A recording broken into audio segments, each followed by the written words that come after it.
The last couple on Earth finds a girl. Oh yeah. We see a handsome man looking at a handsome woman on the busy New York streets. No, it's not an antidepressant ad. These are the dreams of Jack Harper, who volunteered for memory removal. I wish I could do this every time I lose a Fortnite match. Then I'll have no memories left, which is awesome. So it's 2077 and Jack Harper is a drone technician living in a tower high above the clouds. He's living with his assigned partner, Victoria. Good score, but an easy one. They are the last people left on Earth after all. Yeah, that would be my only way to score too. The Earth was destroyed by aliens known as the Scavengers, who wanted Earth's resources. Spoiler, it was Bill Gates, Elon Musk, and Stephen Hawking. Yep, he's still alive. The Scavs destroyed Earth's moon, causing natural disasters and global devastation, then invaded it. Humans were forced to use nuclear weapons. Well, at least they won, but destroyed the Earth in the process. Wait, is this a World War III documentary? Now, most of the Earth is a radioactive wasteland, while the remaining human population has moved to Titan, one of the moons of Saturn. A selected number inhabits a giant spaceship in orbit around Earth called the Tet. Huge machines are drawing up seawater to suck energy for humanity's new home. Jack's job is to scout the surface during the day and repair the drones. These are spherical, flying robots created to detect and terminate remaining scabs on Earth. Meanwhile, Victoria must stay inside the tower to watch him as his coordinator. She gets mission objectives from Sally, the mission commander on the Tet. That sounds like pretty hard work for two people. Well, at least the job will be finished in 2 weeks. Another day, another dirty job. 2 drones are down, so Jack flies to repair them. While Victoria successfully coordinates the mission with Titan, the poor man gets a lightning strike in his flying ship, and it looks like the movie will end before it has started. Oh no, he's back. Phew,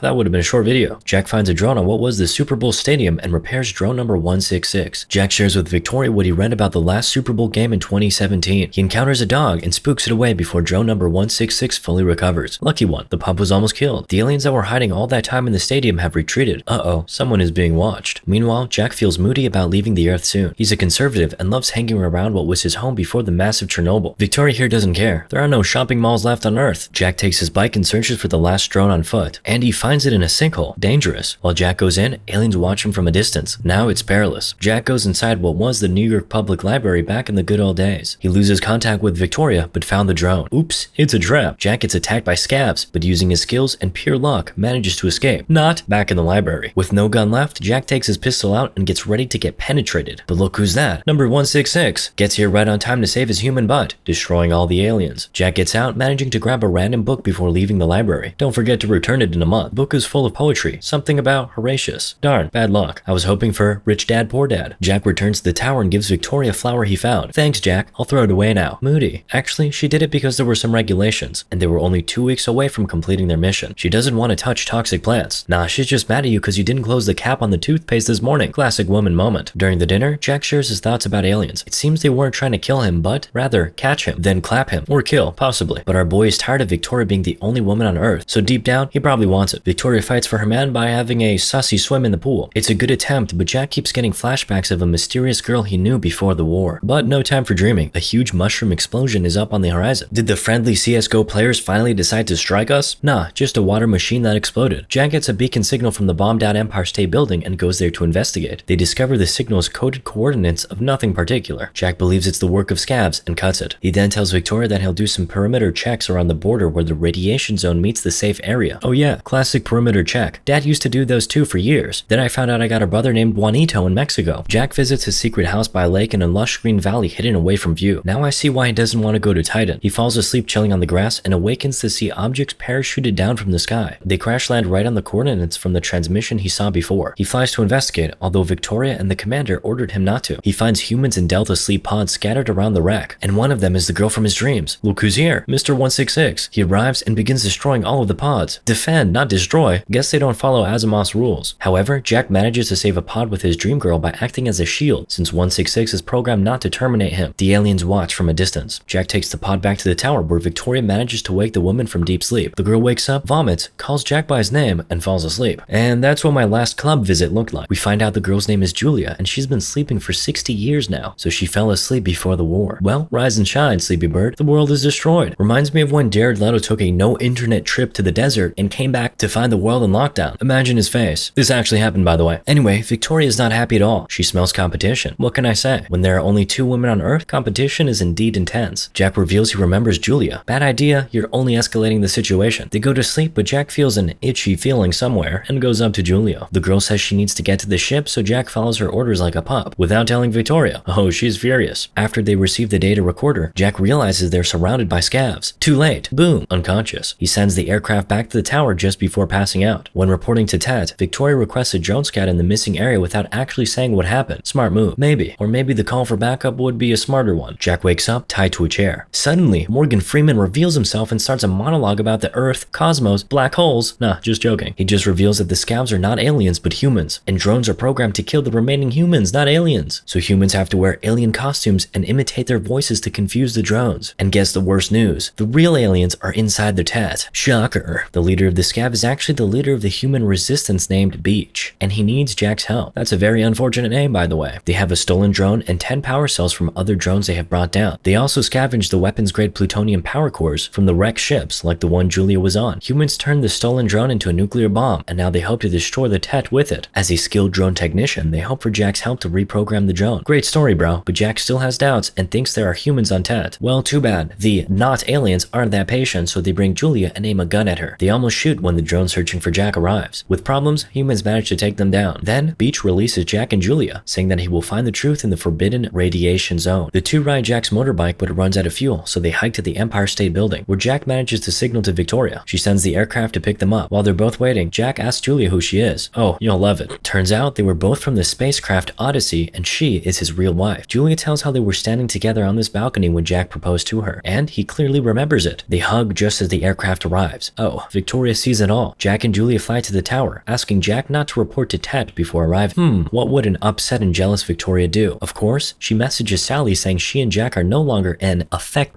This works like some kind of a command. Suddenly, the damaged drone that Jack had kept in the tower for repairs activates to terminate the failed maintenance team. What have you done, woman? Well, Jack could have been more gentle too. He tries to explain everything to Victoria, but it's too late. Vaporized. Jack is the next to get clapped, but his wife shoots the drone with the aircraft gun. Sally tries to reason with Jack, but he now doesn't fall for the alien tricks and flies away with Julia. Their life of freedom ends soon. They get chased by 3 other drones. Mr. 166, we've been such good friends. The chase has them flying through a lightning storm and into a canyon. Using human tricks, Jack manages to destroy 2 of them. However, Mr. 166 and them crash into a sandy desert in the radiation zone. Jack realizes he's not boiling alive and doesn't have a 3rd leg growing out of him. Well, except for the one he's already used to. So the radiation zone is a bluff. Let's go to Chernobyl now. He also hears the beep of a broken drone just over the next sand dune. When he gets there, Jack witnesses another technician in an identical aircraft land to fix the drone. So there's another guy in here? I thought there were only 2 people left on the planet. Jack confronts the technician. Wait a second, that's another Jack. Identical. The clone gets distracted by Julia and the 2 Jacks get in a fight. Too late. Julia gets shot in the stomach. Jack defeats the clone and deactivates the drone right on time. Jack uses clone 52's plane to go to 52's tower. Oh, look who's there. Victoria. He is stunned but tricks Victoria into believing that he is her Jack. Jack saves Julia and gets her to the lake house. The last thing needed for a perfect picture is here. So we can chill and enjoy life now, right? No. Nah, Jack is a real man. After a good clap, he gets bored and goes on a saving the world adventure. Meanwhile, Sally sends another 3 drones after Jack. While Jack works on the drone, Beach tells the story of how he survived those 60 years after the war. Well, not everyone had a good sleep and memory elimination. Sometimes I wish I would. So, the drone gets programmed to fly into Tet with nuclear bombs inside. Humans are ready to send it, but oops, 3 drones arrive and attack the humans. Their timings are always the best, or the worst, depending on whose side you're on. I'm Team Alien. They managed to kill the drone, but with huge losses. Most people are clapped, Beach is mortally wounded, and the worst news, the captured drone is no longer functional. The fuel cells remain intact though, so the team decides the only way they can still send a nuclear Trojan horse is by hiding it in a Delta sleep pod with Julia and making Jack bring it to the Tet. Self-delete mission? Hold my beer, says Jack, and goes for it. On the way to the Tet, Jack listens to the data recorder recovered from the Odyssey. He hears himself as the Odyssey pilot approaching the Tet in 2017 First Contact, the day after the Super Bowl. Victoria is the co-pilot, and Julia is one of the crew members. They were being guided by the real Sally, a NASA lady. The memory gets interrupted by alien Sally, who asks why Jack is approaching the Tet. He plays along, saying he's delivering Julia as ordered. Works like a charm. We get a flashback again. The Odyssey began to accelerate uncontrollably towards the Tet. To save the crew and Julia, Jack released the back shuttle with the Delta sleep pods, so only he and Victoria headed towards the Tet. Back in the present, Jack is allowed to enter the Tet. The alien Sally is suspicious and questions Jack's motives for coming. It smells his lies and nearly destroys him, so Jack truthfully says he wants the human race to survive. Well, that ain't lies, right? Jack is allowed to proceed further inside to deliver Julia. We see a multitude of clones of himself and Victoria growing in pods. Jack opens the Delta sleep mysteriously pot in the alien's presence, a large floating pyramid object with a red laser eye in the center. And look who's there, Morgan Freeman. Realizing this is a trap, the aliens summon drones to destroy them, but Jack and Beach detonate the fuel cells. Julia wakes up by the lake house and witnesses the tent explode spectacularly in the sky, and weeps. A beautiful way to save the world. 3 years later, Julia has a daughter and is living in the lake house. She and the daughter then see members of the human resistance. A figure then walks out of the crowd. Jack Harper 52. Moral of the story? Tom Cruise.